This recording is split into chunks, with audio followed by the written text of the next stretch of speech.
Kalau kita lihat Juli itu tinggi-tingginya harga cabai dan sekarang sudah melandai, walaupun melandai tetap memang masih tetap tinggi. Jadi itu yang ini kan yang kondisi sekarang.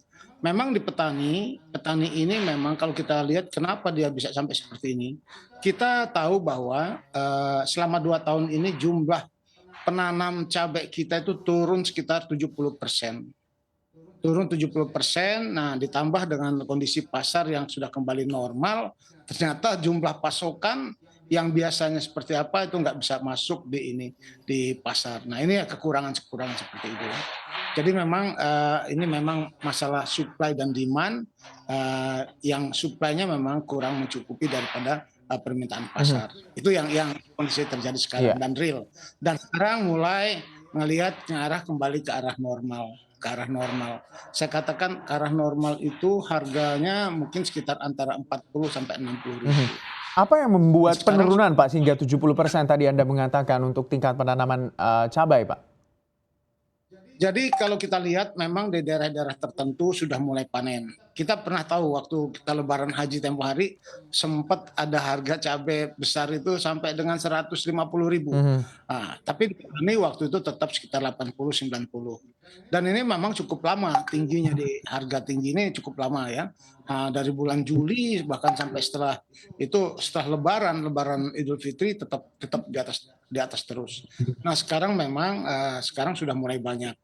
Yang panen sudah banyak, walaupun memang masih ada beberapa daerah-daerah kawan-kawan kita yang memang terhambat seperti daerah Supit Urang Malang, Lumajang, mereka belum bisa panen karena memang itu yang terdampak Gunung Semeru tempo hari mereka belum bisa tanam. Yang Malang juga sama dengan gitu. Itu yang menyebabkan harganya sekarang mulai kurang panennya, tapi sekarang sudah mulai banyak yang panen. Oke, saya mau ke Pak Saifullah. Pak Saifullah, kalau kita lihat dari beberapa hari atau beberapa pekan terakhir, sebenarnya pernyataan pemerintah melihat bahwa kondisi inflasi itu selalu terdorong dari kenaikan harga cabai merah paling besar tentunya, atau cabai keriting juga ini selalu menjadi kontributor utama pendorong naiknya atau tingginya angka inflasi. Bahkan pemerintah juga sempat membuang kata bahwa mendorong begitu untuk masyarakat membuka pertanian di rumah begitu atau menanam cabai, terus juga bisa beternak ayam juga, karena kalau kita lihat harga telur sekarang juga mengalami tinggi begitu. Seperti apa sih sebenarnya implementasinya kalau begitu ya? Kalau boleh kita tahu di lapangan seperti apa? Jadi Mas, sebenarnya kalau diskusi saya dengan teman-teman BPI dan teman-teman di Hortikultura dan Pertanian, pasokan kita itu cukup sebenarnya. Hanya saja ada masalah ini masih menjadi PR kita semuanya, terutama di government, logistik kita masih.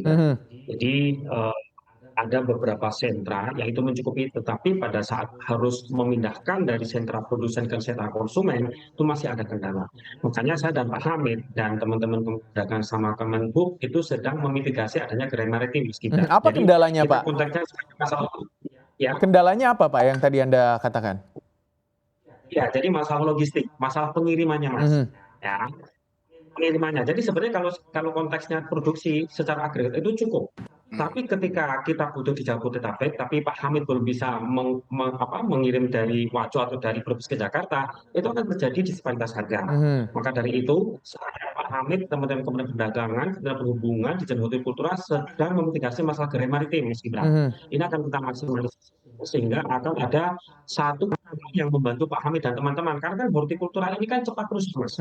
Seperti komoditas pangan lainnya. Jadi konteksnya produksinya itu cukup. Tetapi kami masih punya PR besar, yaitu bagaimana memindahkan dari sentra produksi ke sentra konsumen. Itu catatan kami, catatan kita semua, Mas Gibran.